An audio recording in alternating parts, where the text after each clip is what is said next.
Bom dia. Eu acredito que deva haver aqui entre nós vários especialistas no assunto, que está aí na tela, mas em benefício da maioria, e eu me incluo nessa maioria, eu acreditei que fosse realmente interessante abordar o tema, um tema importante que tem causado alguma polêmica, em nosso meio, e acho que vale a pena nós, especialmente nós que trabalhamos aqui, na casa publicadora, daqui saem ideias, rumos teológicos, nortes, É bom que a gente tenha esse tema, acho que bem claro assim na mente, até para ajudar irmãos que talvez estejam passando desnecessariamente por dificuldades a respeito desse tema. Me disseram por aí que um pastor, quando foi tratar desse assunto, começou com essa pergunta e parece que ali ele desistiu de pregar, porque a resposta já foi praticamente o sermão, Alguém aqui não pecou hoje? Não vou perguntar isso para vocês hoje, mas lá parece que a coisa terminou por ali mesmo. E estava provado então que essa tal de impecabilidade realmente não existe. Mas eu não vou terminar o sermão aqui, eu quero avançar um pouquinho mais com vocês, falando de dois eixos norteadores nessa palestra aqui, Um é o que a Bíblia diz sobre o tema, e o segundo eixo é o que Ellen White escreveu também sobre o assunto. A gente consegue se situar melhor usando essas duas balizas, quando estudamos o tema da perfeição cristã na Bíblia. Eu começo e quero que vocês usem a Bíblia. Nós vamos estudar bastante agora a Palavra de Deus. Começamos com Apocalipse, capítulo 14.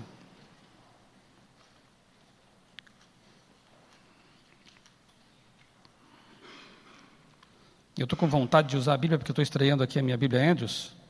Feliz da vida. E é bom a gente... um hábito que eu adquiri com o meu pai na fé foi de sempre comprar Bíblias novas e passar tudo que tinha anotado na outra para essa nova.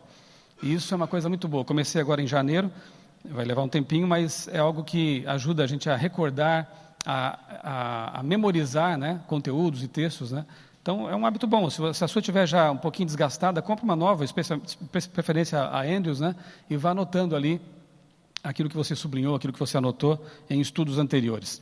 Apocalipse 14, verso 1 diz assim: Olhei e eis o Cordeiro em pé sobre o monte Sião, e com ele 144.000, tendo na fronte escrito o seu nome e o nome de seu pai.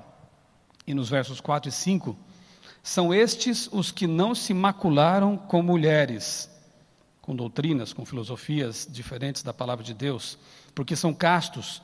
São eles os seguidores do Cordeiro, por onde quer que vá. São os que foram redimidos dentre os homens, primícias para Deus e para o Cordeiro. E não se achou mentira na sua boca, não tem mácula.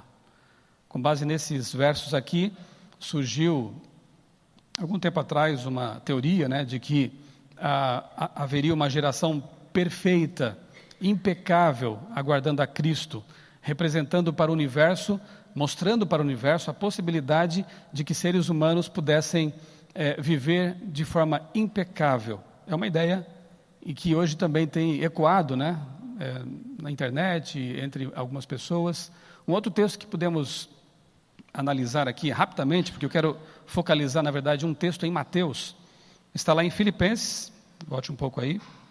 Filipenses, capítulo 3, versos 12 e 15. O apóstolo Paulo escreveu o seguinte: Não que eu tenha já recebido, ou tenha já obtido a perfeição, mas prossigo para conquistar aquilo para o que também fui conquistado por Cristo Jesus. E no verso 15, todos, pois, que somos perfeitos, tenhamos este sentimento, e se porventura pensais de outro modo, também isto Deus vos esclarecerá. Interessante que no verso 12, a perfeição mencionada é a perfeição absoluta. Quando o texto diz, eu não alcancei ainda, mas eu prossigo para lá, para o alvo, que é essa perfeição.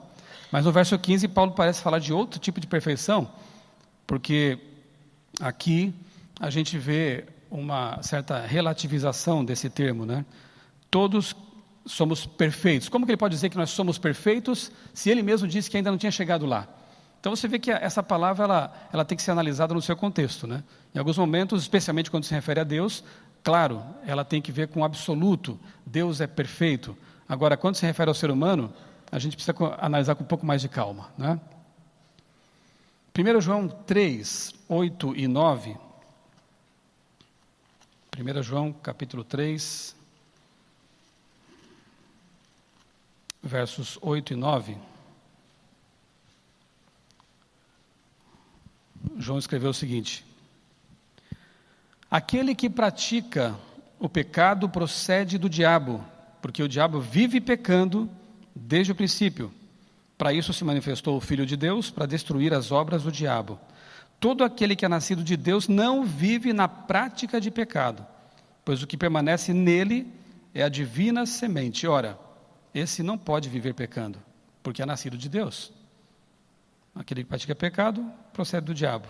E João diz: todo aquele que é nascido de Deus não vive na prática do pecado. Mas lá em 1 João capítulo 1, verso 8, no mesmo livro, o mesmo autor diz: se dissermos que não temos pecado nenhum, a nós mesmos nos enganamos, e a verdade não está em nós. Ou João está confuso, ou ele está trabalhando com outro tipo de conceito de pecado aqui, né? Porque lá em 1 João 3,4, ele mesmo escreveu: pecado é transgressão da lei. Parece algo assim muito simples, muito direto, né? E no entanto ele diz: olha, quem diz que não tem pecado está mentindo, não está na verdade. Mas ele mesmo diz: não podemos viver na prática do pecado. O que João quis dizer com esses conceitos, com essas palavras, né? 1 João 5,16, talvez nos ajude a entender melhor isso aí. 1 João 5,16. Se alguém vir seu irmão cometer pecado, não para a morte, pedirá e Deus lhe dará vida aos que não pecam para a morte. Há pecado para a morte, e por esse não digo que rogue. Pecado para a morte e pecado que não é para a morte? Como assim? Veja, pecados para a morte, naturalmente, é o pecado contra o Espírito Santo, aquele de que a pessoa não quer se arrepender, é a rebeldia aberta, que afronta. Pecados que não são para a morte são aqueles atos nos quais não devemos viver. Atos, a prática do pecado. É disso que Deus quer que nós nos livremos, da prática costumeira do pecado. Por que esses não são para a morte? Porque você pode se arrepender deles.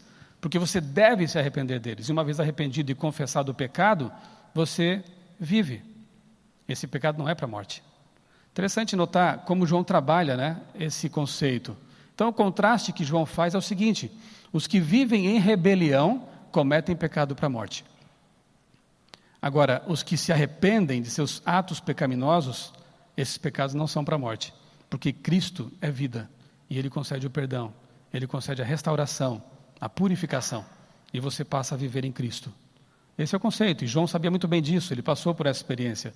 Cristãos não pecam porque não vivem em estado de rebelião, o que não significa que ocasionalmente não possam tropeçar, ainda que em pensamento cometer algum tipo de pecado.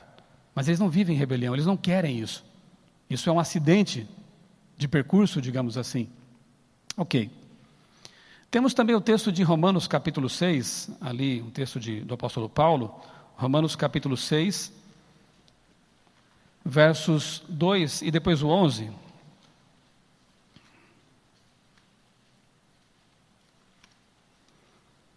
Está escrito: como viveremos ainda no pecado, nós, os que para ele morremos? Verso 11. Assim, também vós, considerai-vos mortos para o pecado, mas vivos para Deus em Cristo Jesus. Note, os cristãos não são mais escravos do pecado. Isso é diferente de se ter falhas ocasionais ao longo da vida. Eles morrem ou morreram para o domínio, para as correntes, para a escravidão do pecado. Disso nós somos libertos. Mas Paulo não está dizendo que o cristão se torna impecável, longe de qualquer tipo de acidente de percurso, como eu disse há pouco, não é? No momento em que ele aceita Cristo e pede a libertação de seus pecados. É bom também que nós tenhamos em mente esse conceito paulino aí. Mateus 5,48, então, o texto, talvez o texto mais controverso, e no entanto o mais bonito de todos, quando a gente analisa esse assunto da perfeição bíblica. Nesse nós vamos então, como o tempo é curto, eu tive que passar rapidamente esses anteriores, mas eu queria me deter um pouquinho mais nesse verso em especial. Mateus 5, verso 48, depois de Mateus trabalhar com vários assuntos aqui, vários temas, especialmente a questão do amor desinteressado, ele encerra o capítulo com esse texto e diz: portanto, note que isso aqui é uma conjunção conclusiva, portanto, isso exige que você analise tudo o que ele falou antes, porque tem esse portanto aqui. Portanto, sede vós perfeitos, como perfeito é o vosso Pai Celeste. E aqui alguns se desesperam, porque eles olham para a perfeição absoluta de Deus e pensam: eu nunca vou chegar lá. Como que eu vou ser perfeito como Deus? Mas do que trata esse capítulo? Qual é o assunto aqui em questão? Antes de mais nada, é bom deixar claro que a palavra perfeito ali, ela vem desse termo grego aqui, teleios, que significa não impecabilidade, longe disso, significa maturidade, algo completo. Lá em Romanos 10, 4, o apóstolo Paulo usa a palavra da qual deriva teleios, que é telos. Telos significa um propósito, um alvo, algo que você tem que atingir, ou seja, esse é o nosso alvo, alcançar a maturidade cristã, buscar semelhança com Deus. Teleios quer dizer isso, não impecabilidade, e nem tampouco perfeição absoluta, como alguns têm apregoado. Alguns ilustram essa situação como uma escada, talvez, né? Em que, embora estejamos um degrau abaixo de muitos outros, naquele momento nós estamos em perfeição relativa. Eu até prefiro a ilustração de uma planta ou de um bebê, né? Que já é bem conhecida, porque a escada dá a impressão de que falta muito ainda, né? Mas quando você vê um bebê, ele ali é careca, é desdentado, não tem dentes ainda, mas você vê que é perfeito, naturalmente que se for o caso, perfeito. Ele cresce um pouquinho mais, ainda tem muito que crescer, mas está perfeito naquele estágio. O importante é que nós sejamos perfeitos em cada estágio da nossa vida, sempre de mãos dadas com Deus.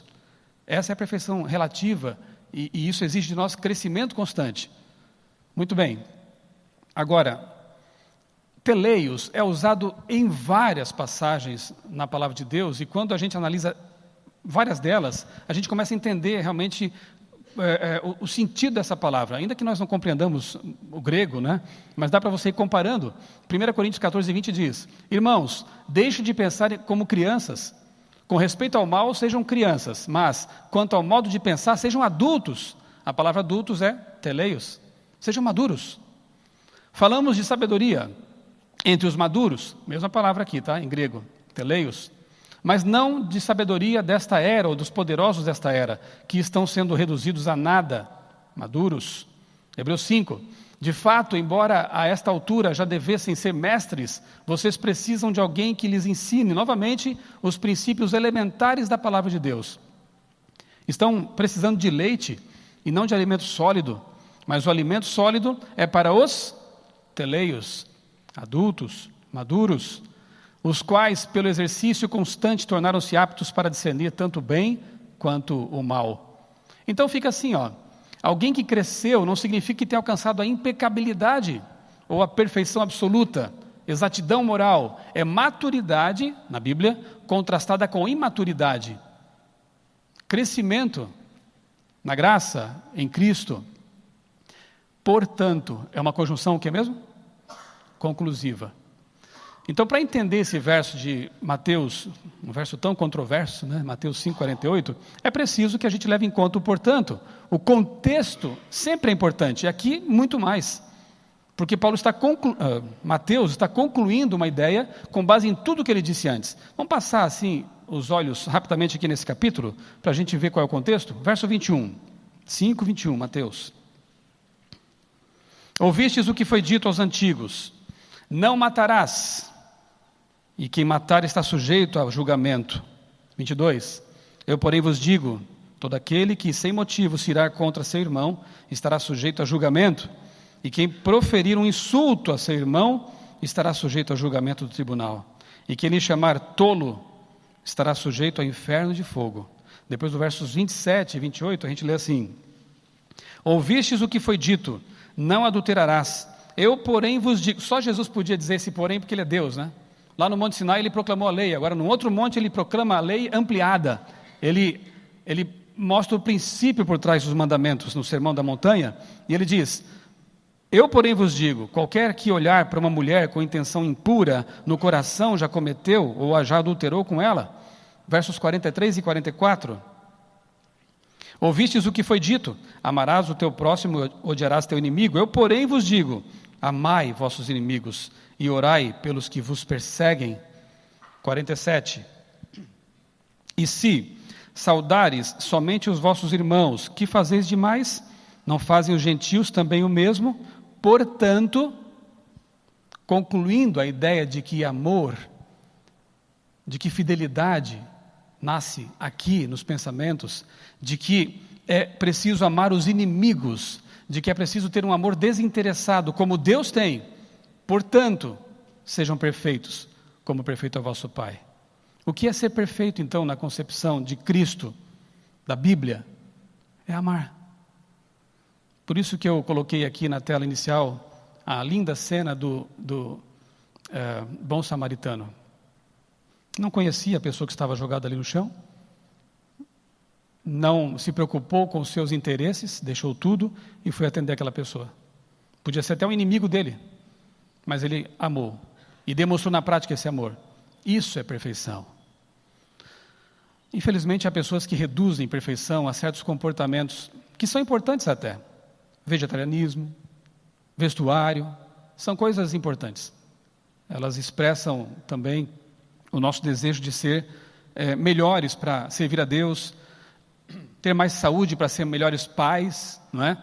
Ter uma mente mais clara, tudo isso é importante, mas não se trata disso, não podemos reduzir o assunto a uma coisa tão pequena. Até porque, como diz o pastor George Knight, há vegetarianos que são piores que o diabo. Já leu isso? Que querem impor essas coisas para as pessoas, que transformam isso numa régua para medir a santidade. Não tem nada a ver com isso. Perfeição bíblica é amor. E amar de forma desinteressada. Admitamos, é muito fácil guardar o sábado, é muito fácil devolver o dízimo e é muito fácil ser vegetariano. Sabe o que é difícil? Bem-aventurados os mansos, porque eles herdarão o reino de Deus. Isso é difícil. No campo de futebol, no trânsito, quando você tem vontade de agredir verbalmente um filho, nesse momento você ser tomado pelo Espírito Santo e você ter a mansidão para dar a resposta certa. Isso é difícil. E eu falo por prática, por própria experiência de alguém imperfeito. Repito, guardar certos mandamentos e certos hábitos é muito fácil. Agora, permitir que o Espírito Santo transforme você por dentro, para que você seja perfeito como o Pai é, isso é bem mais complicado. É preciso renúncia, é preciso comunhão diária e constante com Deus. Para a gente deixar assim bem claro o que Jesus está dizendo ali em Mateus, basta comparar o texto paralelo que está lá em Lucas 6:36, em que a mesma situação é descrita, mas Lucas usa uma palavra diferente.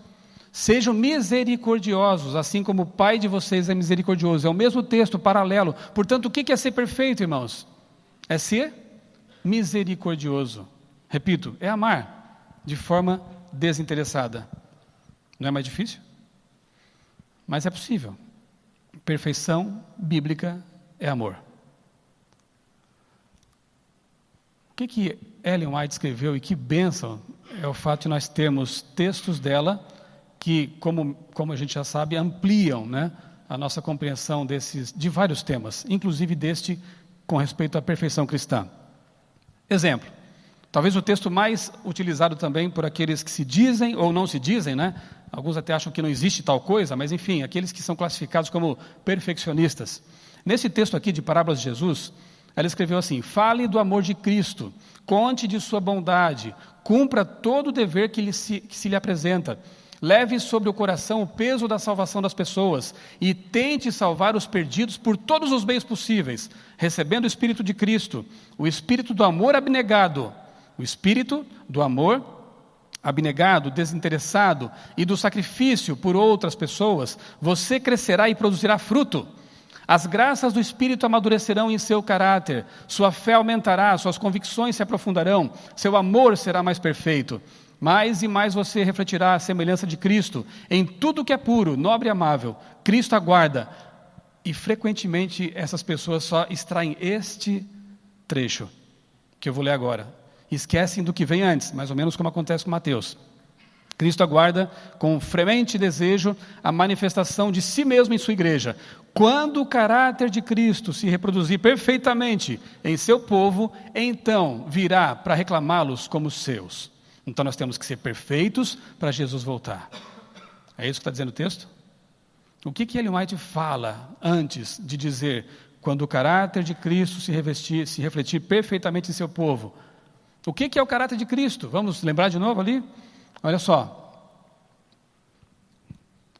Contar da bondade de Cristo para as pessoas, cumprir todo o dever que vem até nós, levar sobre o coração o peso da salvação das pessoas, tentar salvar os perdidos de todas as maneiras, ser missionário mesmo, aproveitar cada chance. Alguém sentou do seu lado, fale de Jesus.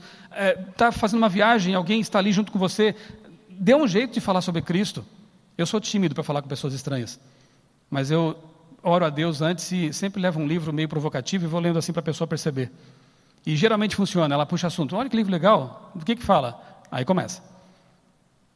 Deus, ele abre portas, Ele nos dá oportunidades. Nós temos que ter esse senso de missão e de não perder chances por saber que a pessoa que está ali talvez vai ter a primeira, eu espero que não a última, porque Deus também está preocupado com ela, mas você pode ser o instrumento, né? Uma chance de conhecer a mensagem bíblica, a mensagem adventista. Isso é amor. Receber o Espírito de Cristo, de amor abnegado. Depois de falar tudo isso, ela diz: quando o caráter de Cristo se reproduzir perfeitamente, seu povo ele virá. Caminho a Cristo. O caráter se revela não por boas ou más ações ocasionais, mas pela tendência das palavras e atos costumeiros. Não é porque você teve uma queda moral em algum momento, que isso significa que você é uma pessoa má ou que você está perdido. Porque o caráter não se revela por ações, nem boas nem más ocasionais, mas pela tendência de uma vida. Você quer, você está lutando, é isso que conta para Deus. Todos nós estamos no mesmo barco, no mesmo caminho, nesse sentido. Uma má ação ocasional não significa que o caráter não seja perfeito diante de Deus. Isso porque o caráter é revelado não por atos ocasionais, mas pelos que temos a tendência de praticar costumeiramente. Olha que interessante, para a gente deixar bem claro que realmente o que conta é o caráter, e não atos ocasionais. Alguns homens na Bíblia são apresentados como perfeitos, lá no Antigo Testamento, em que as palavras para perfeição são as hebraicas tamim e shalem. Ali, nós vemos alguns homens numa lista interessante. Noé era perfeito, tamim, está lá o texto. O que não significa que ele fosse impecável, e de fato não foi. Ele era perfeito porque buscava Deus e andava com Deus. Outro que era perfeito, Abraão, deveria andar na presença de Deus e ser perfeito, tamim. Ele era amigo de Deus. Note a ordem, eu gosto desse texto porque ele coloca as coisas na ordem certa. Anda na minha presença e seja perfeito.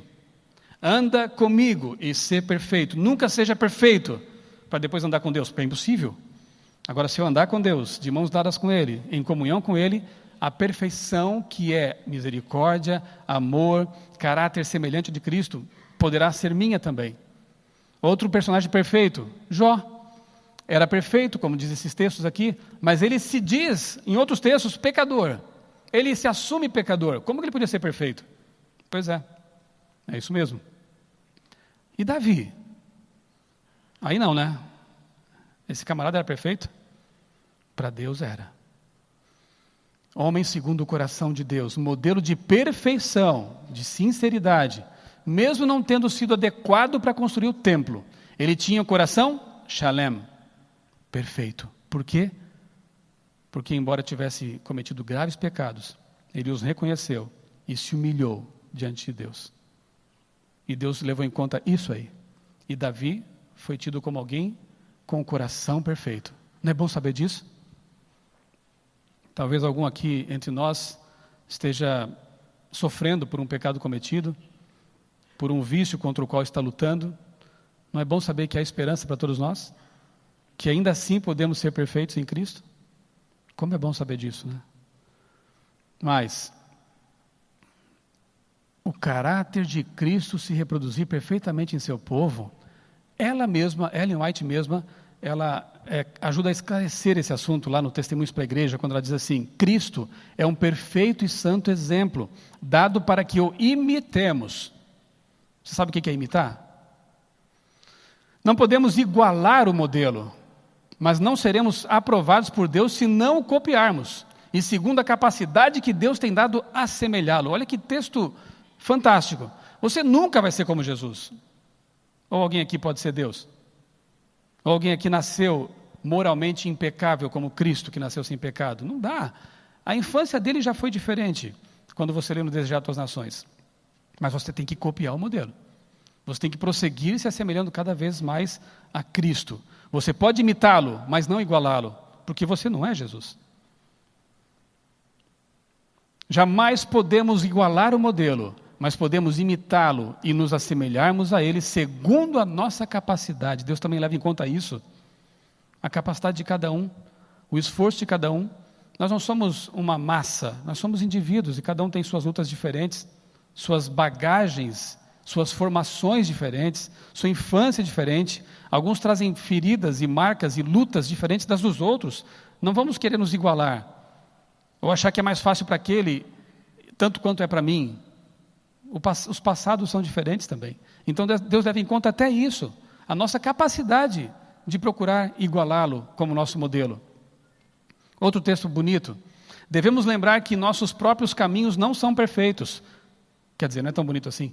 Cometemos repetidamente erros. Ninguém senão Jesus é perfeito, mas ele traz esperança. Cometemos repetidamente erros. Ninguém senão Jesus é perfeito, mas temos que procurar seguir, como lá diz o modelo.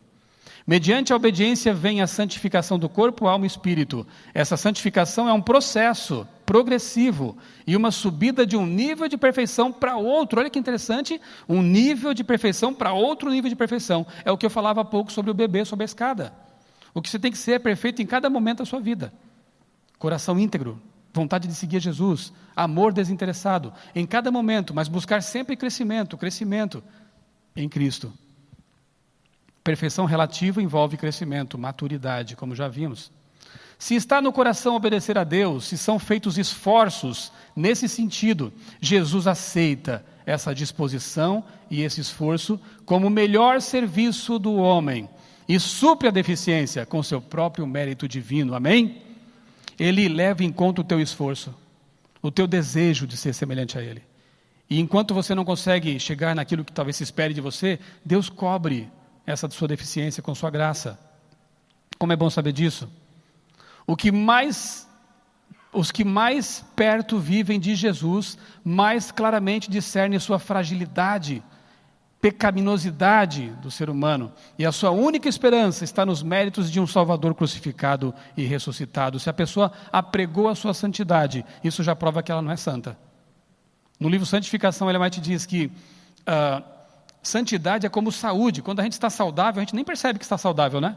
Mas se tiver um probleminha lá, uma dor no pé, na mão, sei lá onde, você sente falta da saúde, você percebe que está doente. A pessoa que vive com Cristo, que busca a santificação, na verdade percebe outra coisa, que ela precisa mais de Cristo. E não que ela já está santa. E muito menos vai ter coragem de apregoar isso, não é? Percebe sua pecaminosidade e busca em Cristo a solução para isso. Agora, esse texto eu acho fantástico, nesse contexto aqui. Porque Ellen White simplesmente diz o seguinte: nem aquilo de melhor que eu posso oferecer para Deus é suficiente. Querem ver? Os serviços religiosos, nosso culto aqui, por exemplo, nas igrejas, que a gente acha assim, estamos oferecendo um culto para Deus. Isso é bom, lógico. Mas os serviços religiosos, as orações, o louvor, a penitente confissão, até a confissão dos pecados, sobem dos crentes fiéis, qual incenso ao santuário celestial, mas passando através dos corruptos canais da humanidade. Vai poluído, porque nós somos corruptos. Ficam tão maculados, as orações, o louvor, o culto, ficam tão maculados que, a menos que sejam purificados por sangue, jamais podem ser de valor perante Deus. Não ascendem, não sobem em imaculada pureza E a menos que o intercessor, que está à mão direita de Deus, apresente e purifique tudo por sua justiça, não será aceitável a Deus. Todo o incenso dos tabernáculos terrestres tem de umedecer-se com as purificadoras gotas do sangue de Cristo. Ele segura perante o Pai o incensário de seus próprios méritos, nos quais não há mancha de corrupção terrestre. Como que você pode querer ser como Cristo? Nesse sentido, o que Cristo oferece não tem mancha de corrupção. Nesse incensário reúne ele as orações, o louvor, as confissões de seu povo, juntando-lhes a sua própria justiça imaculada. Então, perfumado com os méritos da propiciação de Cristo, o incenso ascende perante Deus, completa e inteiramente aceitável. Voltam então graciosas respostas. Quem dera, oxalá vissem todos que quanto à obediência, penitência, louvor, ações de graças, tudo tem que ser colocado sobre o ardente fogo da justiça de Cristo. A fragrância dessa justiça ascende qual nuvem ao trono, a Deus. Note, tudo que a gente oferece passa por canais corruptos da humanidade. Eu sou corrupto. E Deus só aceita aquilo que eu ofereço porque Cristo purifica. Porque eu reconheço que eu preciso da intercessão de um Salvador puro, Ele sim puro, Ele sim perfeito. E Ele purifica tudo isso que eu ofereço a Deus. O Espírito faz isso com gemidos inexprimíveis. E nós somos aceitos a Deus, diante de Deus, mesmo com a nossa corrupção e nosso desejo de ser como Jesus Cristo. Seus próprios méritos nos quais não há mancha de corrupção terrestre. Olha aqui outro texto interessante. Quando o homem transgrediu a lei divina, sua natureza se tornou má e ele ficou em harmonia com Satanás e não em desacordo com ele. Não existe, por natureza, nenhuma inimizade entre o homem pecador e o originador do pecado, mas em Cristo existe. Certa ocasião ele disse, aí vem o inimigo, né? Aí vem Satanás, que ele não tem nada em mim. Não tem nada que ele possa usar na minha natureza. Por quê? Eu posso dizer isso? Você pode dizer isso? Satanás não tem nada em mim que ele possa usar. Infelizmente não. Cristo imaculado, nós, possuidores de canais corruptos imaculados, precisamos de Cristo para nos purificar e ser aceitos. Perfeccionismo é um absurdo por isso, porque ele quer exaltar o homem em uma posição que o homem não possui, de impecabilidade. Só que levado a extremos também pode trazer a ideia de que então não posso fazer nada? Pode. Você pode se depositar sobre o altar de Cristo, para que Ele torne você perfeito segundo a concepção bíblica. Uma pessoa amorosa, uma pessoa que perdoa, uma pessoa que é misericordiosa e que busca a santificação. Jesus não vivia em harmonia com Satanás, mas a natureza do ser humano vive em harmonia com Satanás, infelizmente. Podemos ver a diferença entre as duas naturezas nestes simples textos de Ellen White também. Cristo era um poderoso solicitador, não possuindo as paixões, inclinações, desejos de nossa natureza humana caída, mas rodeado das mesmas enfermidades, tentado em todos os pontos como nós. Dr. Amin Rodor, ele tem uma frase clássica em que ele diz, Jesus não foi afetado pelo pecado, mas foi contaminado, né? Ou melhor, não foi, acho que tem que inverter ali. Jesus não foi contaminado pelo pecado, foi afetado por ele. Por quê? Porque ele sentia frio, fome, tristeza.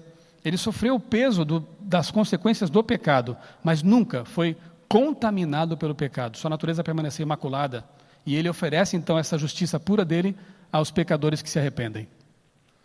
Eu quero terminar recomendando a vocês um livro que está em preparo aqui na Casa Publicadora Brasileira, do Dr. George Knight, Pecado e Salvação. Se você tem dúvidas, se você conhece pessoas que estão lutando com respeito a esse tema da santificação, da perfeição cristã versus perfeccionismo, leia esse livro. Logo, logo ele vai ser lançado, né? Essa já é a capa dele. Interessante, por sinal. Leia, estude esse livro. George Knight enfrentou isso na vida dele. Ele diz aqui, ele admite no livro que ele foi a dois extremos e ele procurou buscar na Bíblia, na palavra de Deus, o equilíbrio. E esse livro pode ser uma bênção para a igreja aqui no Brasil. Você pode recomendar a pessoas que estão lutando, pessoas sinceras, mas que estão aí lutando com essa situação, alguns indo a extremos como o de achar que eu não posso ser perfeito, então eu vou continuar em pecado mesmo, então indo para outro extremo, achando que eu posso ser perfeito e eu vou ser como Cristo, e fugindo daquele equilíbrio que a Bíblia nos apresenta. Que Deus realmente nos abençoe, irmãos. Que possamos desfrutar da paz em Cristo, da paz que vem de saber que nossos pecados são perdoados e que nós, ainda que corruptos, ainda que possuidores de uma natureza pecaminosa, somos aceitos por Deus em Cristo Jesus. Sejamos perfeitos, amemos de forma desinteressada, empreguemos palavras amorosas com os nossos colegas de trabalho, filhos, cônjuges. Isso é perfeição. Não é fácil, mas Cristo nos habilita a ser assim. Tenhamos um bom dia na presença dele. Amém.